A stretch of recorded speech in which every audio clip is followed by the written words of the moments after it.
Really like to thank my host, C&E, not just for inviting me on this panel, but for their work on this important issue. When I've been looking at this, they're often the first place I go for trusted data, and I really want to commend them for their work. I'd also like to thank the panelists. It's a privilege to be among you, and some of the distinguished leaders from Puerto Rico that are here today. So thank you. So I'd kind of like to approach this from three directions. First is praise. Praise of the paper, praise of the proposal. I'm a budget nerd, so I come in praise of fiscal rules and process. That's good stuff. Second is some degree of skepticism. If politics is blood sport, and yesterday's Super Tuesday, then obviously today's Bloody Wednesday. So I think that some discussion of some skepticism is important, and that will largely focus on the context in which we would discuss the proposal that's in the paper. And lastly is just inquiry. One is related to what is the context contemplated by this fiscal proposal, and then what future research might this paper produce? What could be contemplated as approaches to achieve some of these fiscal goals that a rule might produce?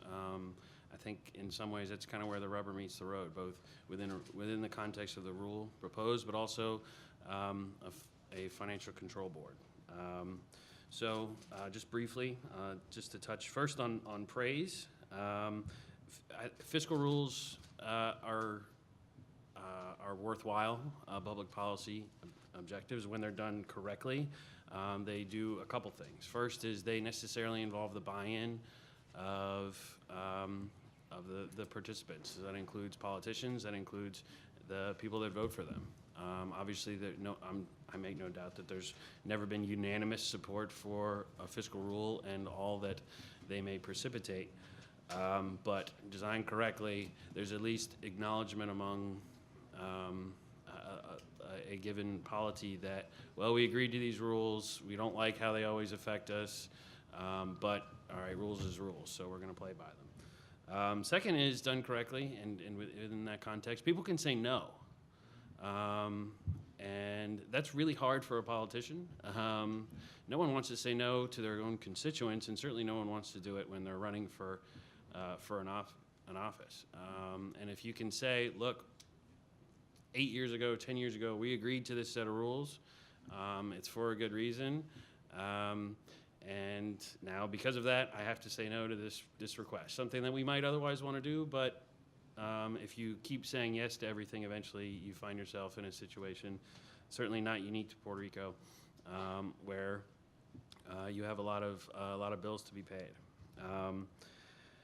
And lastly, I'd like to commend the paper on focusing on sort of the nitty-gritty of the public financial management systems, budget execution, the idea of creation of national statistics as a public good.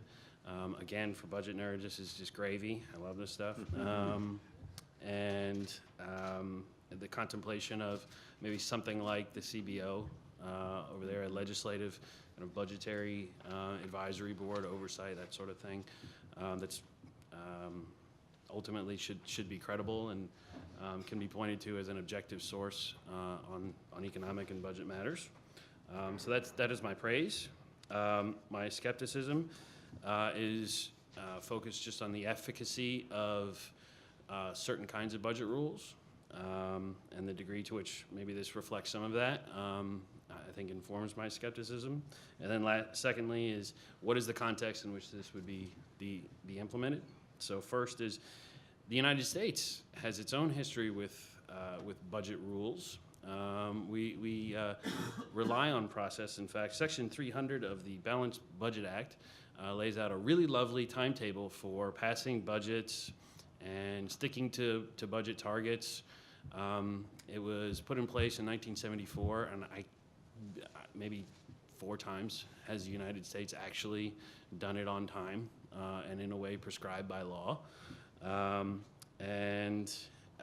in 1984, Congress saw fit to enact grand Rundman's-Hollings, and they got it wrong. Turns out there was a violation of separation of powers. They revised it, and we've since seen that reborn in the Budget Control Act, and we know that that has not exactly been an enduring fiscal rule, for better and for worse. And lastly is probably the part is among the, I guess, more politically salient issues is this is all great, but would it be perceived as credible in the context of the current environment politically and economically? I don't know, it's hard to tell, but I think we've all acknowledged that there'd be some skepticism, and the fallout of that is, particularly in the near term, consequential. So I would be concerned about how this would be viewed. And lastly is just my line of inquiry, which is I'd love to see more like this. Okay, so if you put this rule in place and you put together a fiscal rule, what would you do to achieve that? I think that's the kind of thing that all of us should endeavor to do. So, okay, what does a goal look like? It's all well and good to put a number on a piece of paper. We've done it here in D.C. with discretionary spending caps. You write a number down and say, in 10 years, we're going to spend this, and invariably you don't. Ultimately, it's the policies that get you to a target that are meaningful, and so I'd love to see more, and I thank you all.